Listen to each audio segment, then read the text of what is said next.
What's up, everybody? 800 years of world history, 9 units, 4 continents of empires, and 1 exam standing between you and a 5. Feeling buried? Here's the good news. The College Board tests the same big ideas every single year, and today we're hitting all of them, unit by unit, the deep version. This is the ultimate AP World History Review, 1200 to the present, the entire course in one run. Stick with me to the very end, and I'll show you the single fastest way to lock all of this in before exam day. Let's get into it. Unit 1, the Global Tapestry, 1200 to 1450. No Europe on top, just a patchwork of powerful states. Start with the richest, Song China. Confucianism stressed hierarchy and order, and a merit-based civil service exam staffed the government with scholar officials, bureaucracy legitimizing power. Underneath ran a commercial revolution. Paper money, champa rice that doubled harvests, gunpowder, silk and porcelain. China's influence radiated out, Korea, Japan, and Vietnam, each borrowing Confucian ideas but blending them their own way. Same source, different results. Now circle the globe. The Islamic world, Dar al-Islam, fragmented politically as the Abbasids broke apart, yet flourished intellectually at the House of Wisdom with algebra and astronomy. In the Americas, the Aztecs built Tenochtitlan on an island around 1325 and ran a tribute system, while the Inca bound the Andes with roads and mitre labor. In Africa, Mali grew rich on trans-Saharan gold, and Great Zimbabwe thrived inland on gold funneled to Indian Ocean trade. Everywhere, the same playbook, belief plus bureaucracy holds power. Unit 2, Networks of Exchange, same years, 1200 to 1450. Trade routes stitched Afro-Eurasia tighter than ever. The Silk Roads roared back. Caravanserai inns sheltered traders, and new credit like flying cash and bills of exchange meant no hauling heavy coins. Then the game changer, the Mongols. Under Chinggis Khan, they built the largest contiguous land empire in history, and the Pax Mongolica made the roads safe, speeding gunpowder and ideas west. They ruled China as the Yuan and welcomed merchants like Marco Polo. Connection accelerating. Now the water and the sand. The Indian Ocean was the busiest network, powered by predictable monsoon winds and our ships that carried bulk goods, enriching Swahili city-states like Kilwa and the port of Malacca. Across the Sahara, camel caravans traded gold for salt, and Mansa Musa's 1324 Hajj put Mali on the map. All this moved more than goods. It spread Islam, Buddhism, and crops like champa rice. But the same routes carried the Black Death, killing a third of Europe. Connection cut both ways. Unit 3, Land-based Empires, 1450 to 750. Here come the gunpowder empires, expanding to a scale never seen because cannons cracked old stone walls. 3 to know. The Ottomans, Sunni Muslims, took Constantinople in 1453 under Mehmed II, ending Byzantium, and built power through the Devshirme, turning Christian boys into loyal Janissaries. Suleiman the Magnificent hit the Golden Age, legitimizing rule with mosques and law. The Safavids in Persia made Shia Islam official, setting up a deep religious divide with their Sunni neighbors. The Third Gunpowder Empire, the Mughals, Muslims ruling a mostly Hindu India. Akbar the Great governed with tolerance and the Zapt tax system, but Aurangzeb later reversed that tolerance and sparked revolt. Every land empire used art as legitimacy, the Ottomans with mosques, the Mughals with Shah Jahan's Taj Mahal. Meanwhile, the Manchus founded the Qing in China, and the Romanovs pushed Russia across Siberia, both taming their nobles. 4 levers held it all: gunpowder, bureaucracy, taxes, and belief. That's every empire in this unit. Unit 4. Transoceanic interconnections, same era, 1450 to 1750. Now Europeans hit the open ocean, pushed by new tech like the caravel and astrolabe, strong states, and the motive of God, gold, and glory. Portugal built a trading post empire taxing the Indian Ocean, Spain conquered American land, and the Dutch and British ran joint stock companies with private armies. The single biggest idea is the Columbian Exchange, transferring potatoes, maize, and horses, but also smallpox, which killed up to 90% of Native Americans. Catastrophe. That demographic collapse forced Europeans to a new labor source. The age ran on mercantilism, colonies enriching the mother country. Silver tied the world together. Mined at Potosi, it sailed east to Europe and west on the Manila galleons to China, the first truly global economy. Labor was coerced, the encomienda in Spanish America, and chattel slavery across the Atlantic, running on the triangular trade and the brutal Middle Passage. New caste hierarchies ranked people by ancestry, but cultures also blended, and enslaved people resisted in maroon communities. Unit 5, Revolutions, 1750 to 1900. It starts with one idea engine, the Enlightenment. Locke said people have natural rights and a social contract. Rousseau said power comes from the people. Montesquieu said split government to prevent tyranny. Those ideas caught fire across the Atlantic. America became a republic, France toppled a king with the Declaration of the Rights of Man, and Haiti, under Toussaint Louverture, pulled off the only successful slave revolt in history. Then Bolivar freed Latin America. Ideas became revolutions everywhere. Two more forces remake the world. Nationalism, the belief that people sharing culture should rule themselves, unified Italy and Germany into new powers. Then the Industrial Revolution and a guaranteed exam question, why Britain first? Coal and iron, capital, freed up labor, and an empire of resources and markets.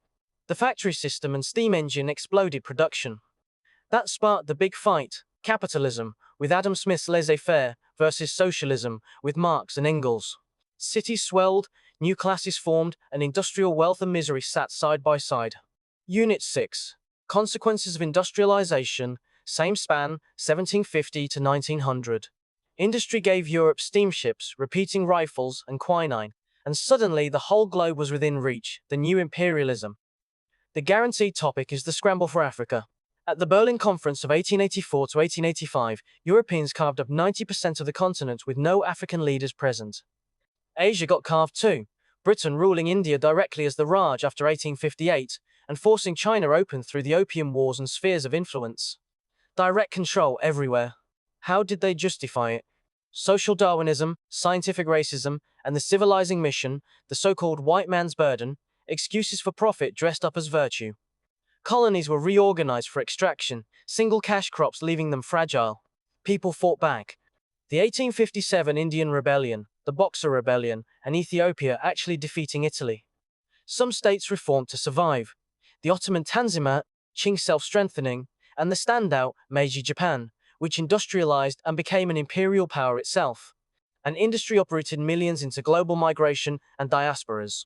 Unit 7. Global conflict, 1900 to the present. And the big skill is causation. Why did World War I happen? Four causes spell MAAN, militarism, alliances, imperialism, and nationalism, lit by the 1914 assassination of Archduke Franz Ferdinand. It became the first total war, machine guns and trench warfare, with whole societies rationing and pumping out propaganda. It went global as colonies were drafted in, and it wrecked Russia, sparking the 1917 Russian Revolution, where Lenin and the Bolsheviks built the world's first communist state. Stalin then forced the USSR into industry with 5-year plans and collectivization, and crushed enemies in the Great Purges. The harsh Treaty of Versailles humiliated Germany, planting seeds of the next war.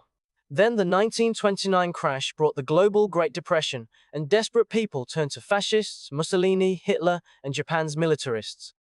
World War II erupted by 1939, total war on a terrifying scale, climaxing in the Holocaust, the genocide of 6 million Jews, and the 1945 atomic bombs on Hiroshima and Nagasaki.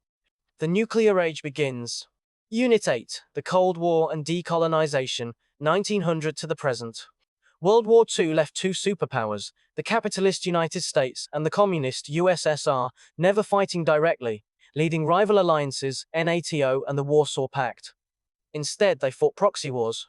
Korea split at the 38th parallel, Vietnam driven by the domino theory, and the 1962 Cuban Missile Crisis, 13 days from nuclear war. But not everyone picked a side. India, Egypt, and Indonesia formed the non-aligned movement at the Bandung Conference. Communism spread far. In 1949, Mao Zedong won China and launched the Great Leap Forward and Cultural Revolution at enormous human cost. And in 1959, Castro turned Cuba communist. Meanwhile, empires collapsed. Gandhi's non-violent movement won India's independence in 1947, but partition into India and Pakistan triggered massive violence. In Africa, Ghana gained peaceful independence while Algeria fought a brutal war. Israel was created in 1948, sparking lasting conflict. And the century's darkest scar, genocides in Cambodia and Rwanda. Empire's end redrew the map. Unit 9, Globalization, 1900, to today, the home stretch. Technology drove it. The Green Revolution boosted food with high-yield seeds, while vaccines and antibiotics wiped out diseases like smallpox and sent life expectancy soaring. Then the digital age, cell phones, the internet, and satellites collapsed distance to zero. That wired the new economy, run by multinational corporations, free trade deals like NAFTA, and the Bretton Woods institutions, the IMF and World Bank. Under Deng Xiaoping, China opened to markets and exploded into a powerhouse. Wealthy nations shifted to knowledge economies built on information and ideas. People used that global network to organize great movements. The 1948 Universal Declaration of Human Rights, Feminism, and the anti-apartheid fight, when Nelson Mandela ended segregation and became president. Culture went global as movies, music, and brands spread, and migration built multicultural societies sending remittances home.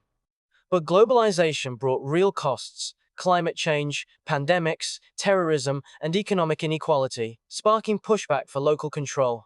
An interconnected world is not automatically a united one. Now the exam itself, because knowing the format is 3 points. Section 1A. 55 multiple choice questions in 55 minutes, worth 40%. Section 1B. 3 short answer questions, the SAQs, in 40 minutes, 20%. Then Section 2, the writing. 1 document-based question, the DBQ, with 7 documents, 60 minutes including a 15-minute reading period, worth 25%. Plus 1 long essay, the LEQ, in 40 minutes, 15%. 4 parts, and the whole thing rewards pacing. Know this clock cold. Here's the secret the College Board basically hands you. 6 recurring themes tie the whole course together. Governance, how rulers hold power. Cultural developments and interactions, belief and ideas. Economic systems, trade and labor. Social interactions and organization, class, gender and race. Technology and innovation, and humans and the environment. Every single question connects to these.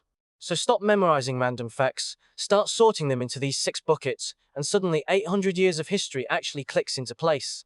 Real talk. The multiple choice is winnable, but this exam is decided in the essays. The SAQs, the DBQ, and the LEQ are where students gain or lose the most points, and they follow a strict, learnable rubric. A defensible thesis, specific evidence, document analysis with sourcing, and historical reasoning, causation, comparison, and continuity and change over time. Nail the formula, and you bank guaranteed points. I'm dropping a full writing guide that breaks down exactly how to score every rubric point. Do not skip it. And that's the entire AP World History course, all 9 units, the exam format, the 6 themes, and the essays. You just reviewed 800 years of world history in one sitting. But here's the truth I promised you at the start. Watching is not the same as knowing. The single fastest way to lock this in is active practice, so head to AIM5 and practice every unit for free, with instant feedback on every question. Links below. Now go get that 5. You've got this.